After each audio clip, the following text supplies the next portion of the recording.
जय सिया राम। तो कल तक हमने अपने प्यारे कथा रसिक श्री सीताराम जी को श्रवण कराया कि किस तरह जयदेव जी के तो नए हाथ पैर उगाए और ठगों को बहुत ही सुंदर दंड दिया ठाकुर जी ने। तो अब सर्वत्र जयदेव जी की महिमा व्याप्त हो गई, सब जान गए जयदेव जी को।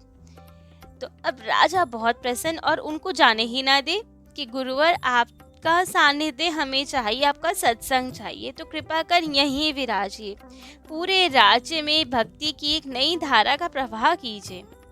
अब जयदेव जी कुछ समय के लिए तो रुके, परंतु अब वो जब चलना चाहते राजा बहुत ही प्रेम से हठ पूर्वक उन्हें रोक लेता।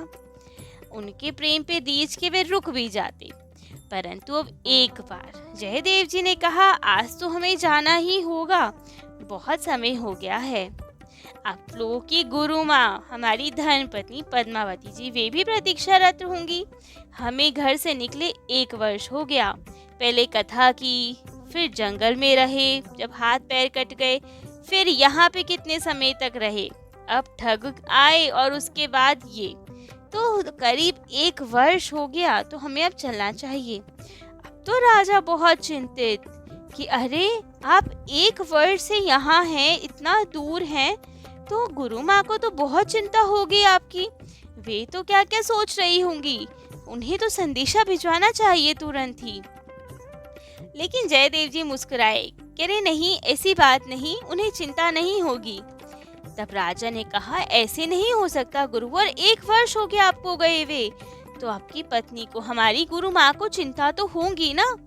तब जयदेव जी ने कहा नहीं, वे तो परम पतिव्रता नारी है, एकदम सती है, उन्हें सब आभास रहता है हम कहाँ हैं, कब क्या कर रहे हैं, तो उस बात की कोई चिंता नहीं, वे वहीं बैठे बैठे जान लेंगे कि हमारे साथ क्या क्या हो रहा है और हम कहाँ पर हैं, तो उन्हें कोई चिंता नहीं, क्योंकि वे सब जानती है हमारे विषय में वहीं बैठे बैठे। तब तो राजा प्रसन्न और कहा कि अब तो हमें केवल आपका ही नहीं गुरु माँ का भी सानिध्य चाहिए, तो अभी हम जाएंगे और गुरु माँ को लिवा लाएंगे, आपकी आज्ञा हो तो आप दोनों यहीं रुकें और हमें सत्संग प्रदान करें। जब राजा ने बहुत आग्रह किया तो जयदेव जी ने स्वीकृति दे दी। तो अब राजा ने सैनिकों को, पालकी को और रानियों को भेजा गुरु माँ को लिवाने। जयदेव जी से कहा कि गुरुवर एक आप पत्र लिख दीजिए जो गुरु माँ यहाँ आ पाए। तो जयदेव जी ने पत्र लिख दिया।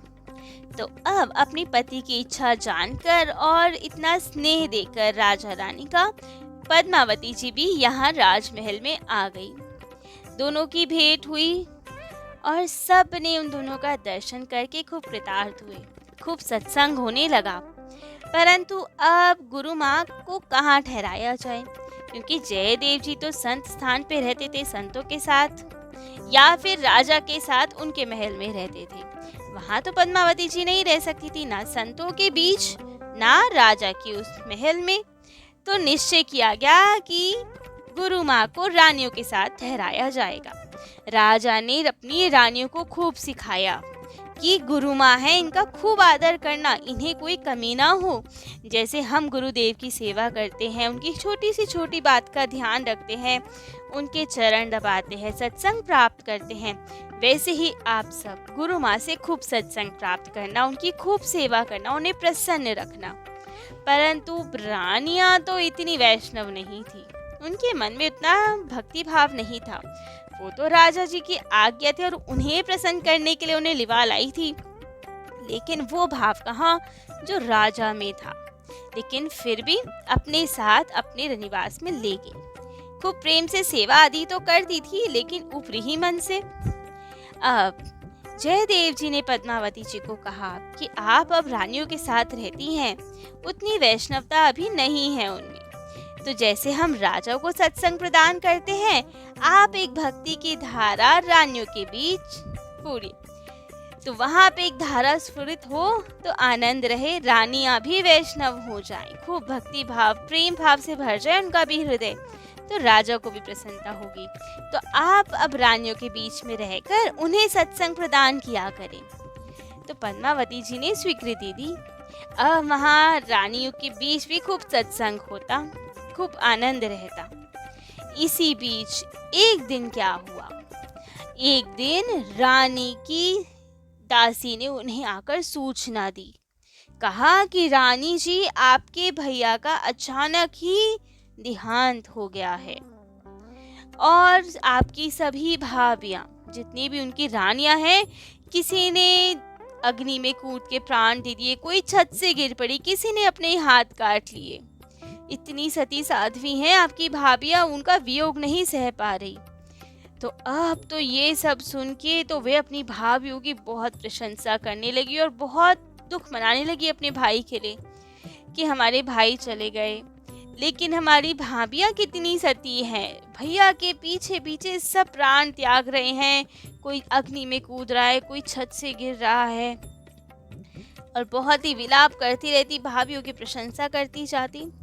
लेकिन पद्मावती जी ने कुछ नहीं कहा, वे तो शांत भाव से वैसे ही बैठी रही। अब तो इन्हें बहुत खराब लगा कि यहाँ बैठ के समाचार सुना और एक संवेदना का वाक्य तक नहीं निकाला। ऐसे कैसे, कुछ तो कहे ना कि बहुत दुख हुआ सुन के और तुम्हारी भाभियां कितनी अच्छी हैं, सती हैं। ये तो कुछ भी नहीं बोल रही।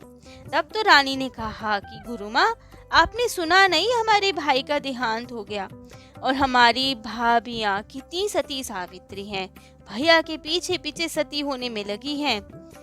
तब पद्मावती जी ने कहा और रानी को समझाया कि पति के पीछे पीछे प्राण त्याग देना ये कोई उत्तम सतित पतिव्रत का सूचक नहीं है, ये प्रेम की रीति तो नहीं है। जल जाना तो बिल्कुल विपरीत है, इसमें इतना कुछ महान नहीं। प्रेम का प्रमाण तो तब माना जाए कि जब आपके पति के प्राण निकले उसी क्षण आपके भी प्राण साथ ही साथ चले जाएं। इतना उसमें कुछ करना ना पड़े कि जबरदस्ती उनके पीछे पीछे आप अग्नि में कूद जाएं। ये प्रेम का सूचक नहीं। पति के प्राण निकलते ही आभास हो जाए और स्वयं के भी प्राण निकल जाए तो माना जाए कि ये है पतिव्रता नारी, ये है प्रेम का सूचक। अब ये सब सुन के तो रानी को बहुत खराब लगा। उन्होंने कहा, प्रशंसा तो कर नहीं रही हो, और व्यंग करते हुए कहा, जैसी पतिव्रता आप कह रही हैं ना, हमने तो नहीं सुनी आज तक ऐसी, आप ही होंगी ऐसी तो केवल संसार में। तो अब ये कहकर तो उन्हें बहुत खराब लगा रानी को कि हमारी भाभियों की प्रशंसा नहीं की और ऊपर से ज्ञान और दे रही है हमें। सब चले गए वहां से। तब तो रानी के मन में बैर बैठ गया। उन्होंने ठाना कि अब तो इनके पतिव्रत का परीक्षण किया जाए। तो एकांत में राजा के पास आई, उन्हें सब बातें बताई कि हमारे तो भाई की मृत्यु हो गई और भाभियां सती होने जा रही हैं, तब भी इन्हें पतिव्रत उत्तम नहीं लगता उनका। अब तो हम परीक्षण करेंगे कि इनकी कैसी प्रीति है अपने पति में। तब तो राजा को बहुत खराब लगा और कहा, ये तो बहुत खराब विचार लाए हैं अपने मन में। गुरु और गुरु माँ की परीक्षण लेना चाहते हैं आप, ये तो बिल्कुल ठीक नहीं है। लेकिन रानी ना मानी। उन्होंने कहा, नहीं, हमें तो परीक्षण लेना है। आप कल ही गुरुदेव को दूर वाले किसी बाग में लेके जाओ, बाकी सब हम कर लेंगे। राजा ने मना तो किया, लेकिन रानी के आगे चली नहीं, उनकी सिखाई में आ गए वे और कहा कि ठीक है। और अगले दिन गुरुदेव को, जयदेव जी को किसी राज्य के दूर वाले बाग में ले गए और वहां सत्संग किया।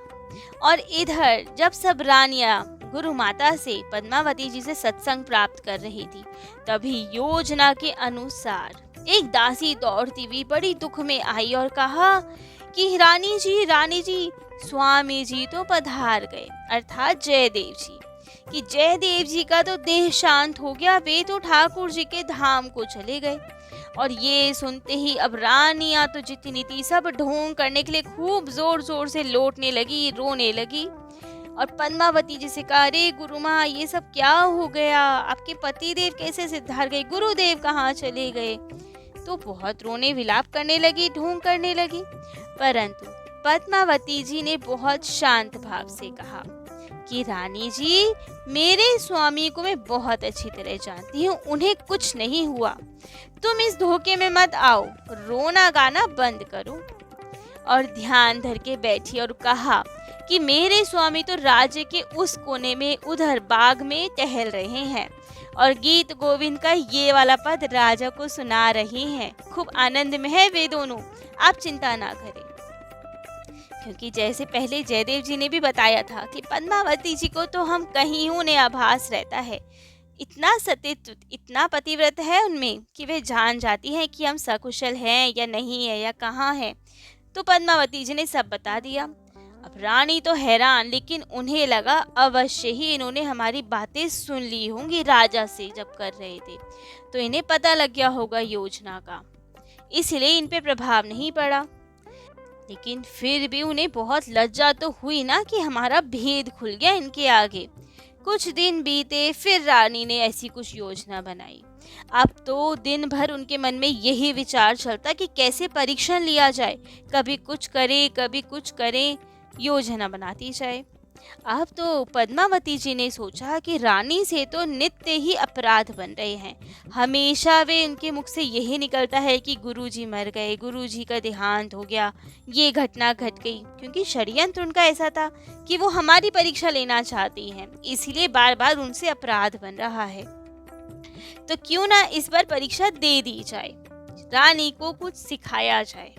तो इस बार की जब योजना रानी ने बनाई, तो उन्होंने तो एक दूर बड़ी चिता सी जलाई जिसमें जयदेव जी का जैसे शव था, और एक कटा हुआ सिर पद्मावती जी के ला के सामने रख दिया जो बिल्कुल जयदेव जी जैसा था, और कहा, अरे गुरु माँ देखिए, गुरु जी तो पधार गए, उनका तो शीश यहाँ है।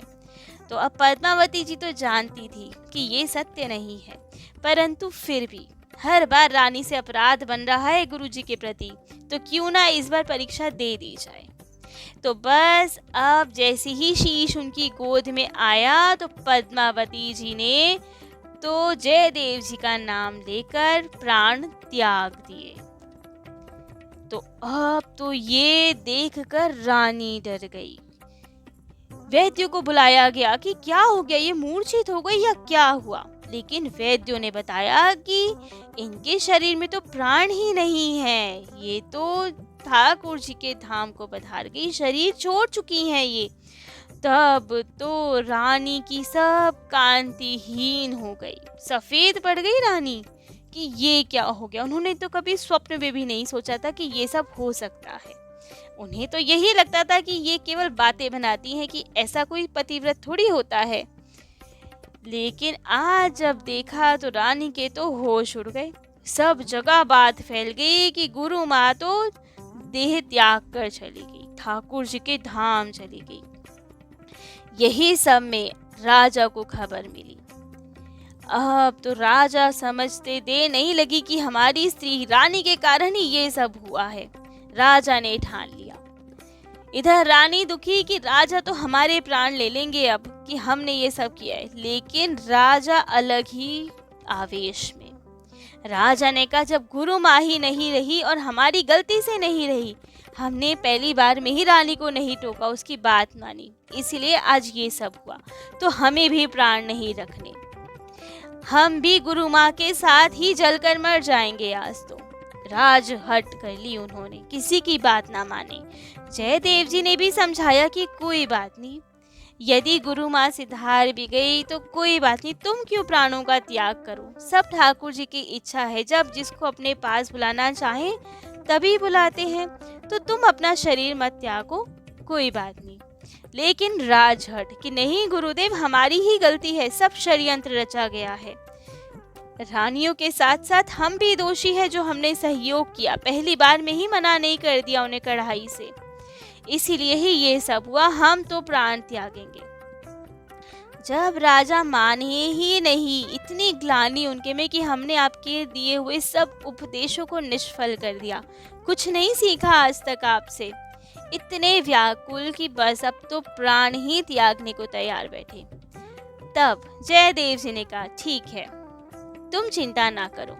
अर्थी सज चुकी थी, पद्मावती जी को लिटा दिया गया था अर्थी पे। तब जयदेव जी ने कहा, खोलो अर्थी, यहाँ लेकर आओ पद्मावती जी को, हमारे सामने लेटाओ। अब तो जयदेव जी ने उनको देखा और अष्टपदी गाना स्टार्ट किया। जिस सुर ताल में, जिस राग में वे गाते थे वही राग गाया और आधा पद गा के रुक गए। कहा, पद्मावती, हम भूल गए हैं आगे का। हमेशा तुम मेरा साथ देती हो, आज साथ नहीं दोगी? हमें याद नहीं आ रहा ये पद कैसे है। तुम गाओ ना। आज आज्ञा नहीं मानोगी अपने पति की, आज साथ नहीं दोगी। और जैसे ही अब इन्होंने आधा पद गाया, इतना बोला कि हमें याद नहीं आ रहा, तब तो पद्मावती जी के शरीर में, देह में प्राणों का संचार हो गया। और जिस आलाप में जयदेव जी गा रहे थे, जिस राग में गा रहे थे, उसी राग में आधा अधूरा पद पद्मावती जी ने गाकर पूर्ण किया। सब देख के हैरान कि ये होता है पतिव्रत। पति की आज्ञा हुई तो पद्मावती जी ठाकुर जी के धाम से भी वापस आ गई अपने पति का साथ देने।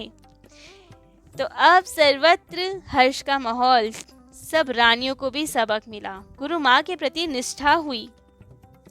परंतु अब जब सब ठीक हो गया तो राजा को तो अभी भी बहुत संकोच कि हमसे कितना बड़ा पाप हो गया आज। हमने गुरु वचनों पे कोई ध्यान नहीं दिया, तभी तो रानी की बातों में आ गए और गुरुदेव ये सब भाप गए।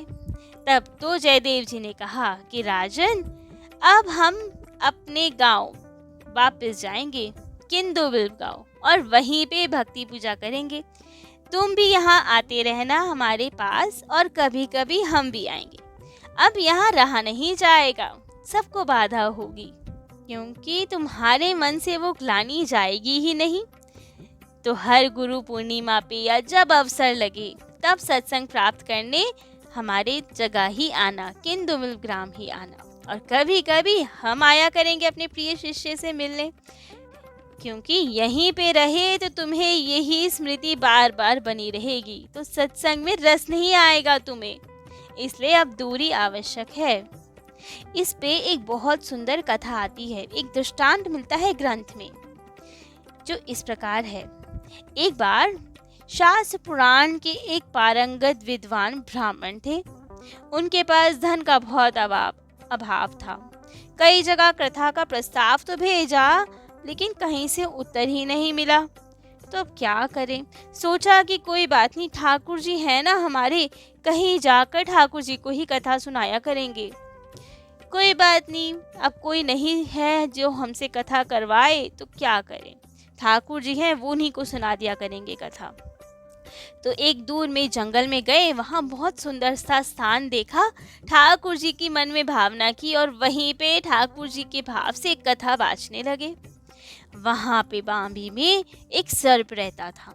वो रोज आता और कथा सुनता, और जैसे ही जाने लगता, कथा विश्राम लेती, तो एक स्वर्ण मुहर ब्राह्मण को दे जाता और कहता, आप डेली आया कीजिए, रोज हमें कथा सुनाया कीजिए, हम रोज एक मुहर दिया करेंगे दक्षिणा में। अब तो वो पंडित जी बहुत प्रसन्न कि अरे वाह, ठाकुर जी ने तो इंतजाम कर दिया। डेली वहाँ जाते मोहर के भी लालच से और डेली कथा सुनाते। सर्प ने चेतावनी दी कि ये बात किसी तीसरे को नहीं पता लगनी चाहिए, वरना अनिष्ट होगा। तो आपके और हमारे बीच ही रहेगी ये बात, आप कथा सुनाया करना और हम मुहर दिया करेंगे। पंडित जी ने स्वीकार किया, परंतु एक बार पंडित जी की तबीयत तो बहुत खराब हो गई। 2-3 दिन हो गए वे जा ही नहीं पाए। सोचा कि अरे हम तो जा नहीं पा रहे, घाटा हो रहा है, मुहर नहीं मिल पा रही, क्या किया जाए। तो सोचा अपने पुत्र को सिखा देते हैं, वे जाके सुनाएंगे, कम से कम मुहर तो आएगी घर में। तो अब सर्प ने तो मना किया था किसी को बताने के लिए, लेकिन मुहर के लालच में पंडित जी ने अपने पुत्र को सिखा पढ़ा दिया, ऐसे कथा करनी है, वहां जाना है, सर्प आएगा, मुहर देगा, लेकिन ये बात किसी को बताना नहीं, कथा करके तुरंत आ जाना। अब तो पिताजी की बात मान के उनका पुत्र जाने लगा, वहीं कथा बाजने लगा। सर्प आया, कथा सुनी, मुहर भी दी, और ऐसा कर्म चलता रहा। परंतु एक दिन ब्राह्मण के पुत्र का मित्र उन्हें मिल गया और पूछने लगा, कहाँ जा रहे हो, क्या हो रहा है। इन्होंने बहुत टाला, लेकिन मित्र माने ही ना, बिना पूछे। तब तो मित्र को बता दिया कि पिताजी एक सर्प को कथा सुनाते हैं और वो मुहर देता है, अभी पिताजी बीमार है तो हम जाते हैं कथा सुनाने। तब तो मित्र ने कहा, अरे मूर्ख, तुम्हें तो बिल्कुल ही अकल नहीं है। सर्प कौन सा मुहर पैदा करेगा? उसके पास जरूर गड़ा खजाना होगा, जहां से लाकर एक एक मुहर तुम्हें दे देता है। सर्प का क्या भरोसा, स्वयं काल होता है वो, कभी भी आके तुम्हें मार डालेगा। इतना रिस्क क्यों लेते हो?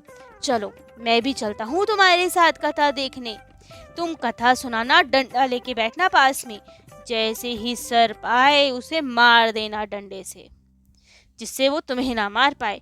फिर हम उसका बिल देखकर दोनों खुदाई करेंगे और सारा खजाना ले आएंगे।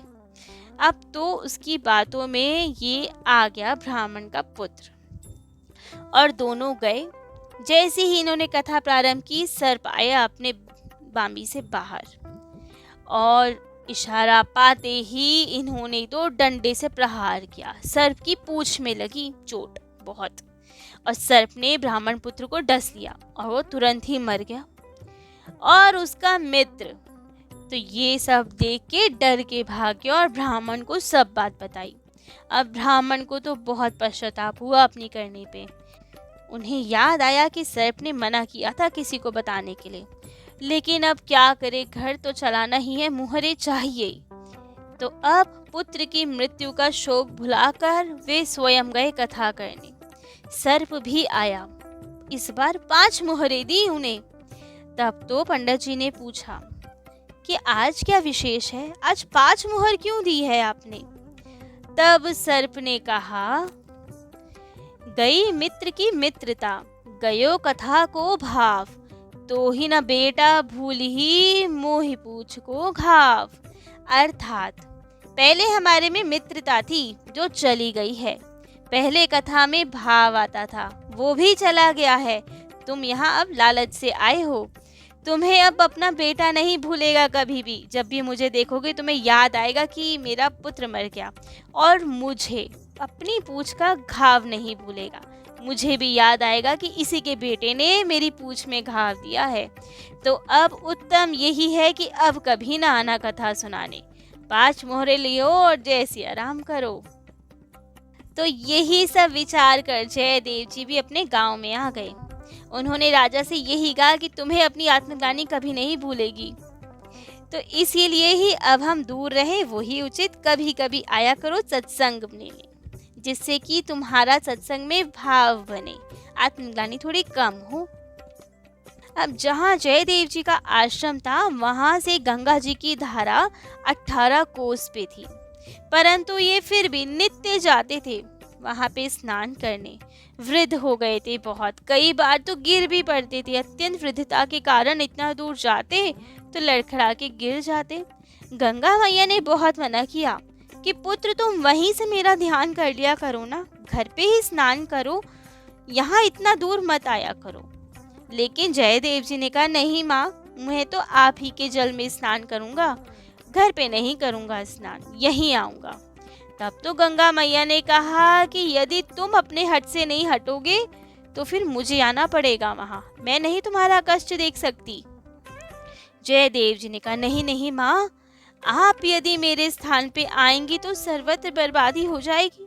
18 कोस दूर हैं, बीच में कितने ही गांव पड़ते हैं, कितने घर पड़ते हैं, सबको उल्लंघन करके आना पड़ेगा आपको, सब जगह तहस नहस हो जाएगा, आप ना आइएगा माँ।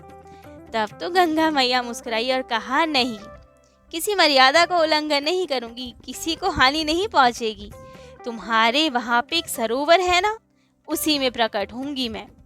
जयदेव जी ने कहा, हाँ मैया, सरोवर तो बिल्कुल मेरे घर के पास है, लेकिन उसमें कैसे प्रकट होंगी आप? गंगा मैया ने कहा, अवश्य होंगी। जिस दिन तुम्हें वहाँ सरोवर में एक सुंदर फुवारा खिलता हुआ दिखाई दे, सारा जल जो काई से भरा हुआ है श्वेत हो जाए, सुंदर कमल खिल जाए जब, तो समझ लेना कि मैं आ गई हूँ। और एक दिन ऐसा ही हुआ, सुंदर फुवारा फूटा, पूरा जल में श्वेत धवल धारा बह गई, सुंदर कमल खिल गए। तब सबको पता चला कि गंगा मैया का वहाँ प्राकट्य हो गया है। तो जयदेव जी के कारण गंगा मैया उनके पास ही आ गई। अभी भी लोग उन्हें जयदेवी गंगा के नाम से जानते हैं। जहाँ पे वो प्रकट हुई थी। और वहाँ खूब सुंदर मेला लगता है, खूब लाखों लोग जाते हैं वहाँ पे जयदेव गंगा में स्नान करने। आज भी वहाँ पे उनका स्थान है, जहाँ पे पद्मावती जी और जयदेव जी की पुष्प समाधि है। सब उनके दर्शन करते हैं, जयदेव गंगा जी में स्नान करते हैं, खूब आनंद मनाते हैं। अब जयदेव जी का ठाकुर जी की ओर प्रस्थान कैसे हुआ, कहाँ हुआ?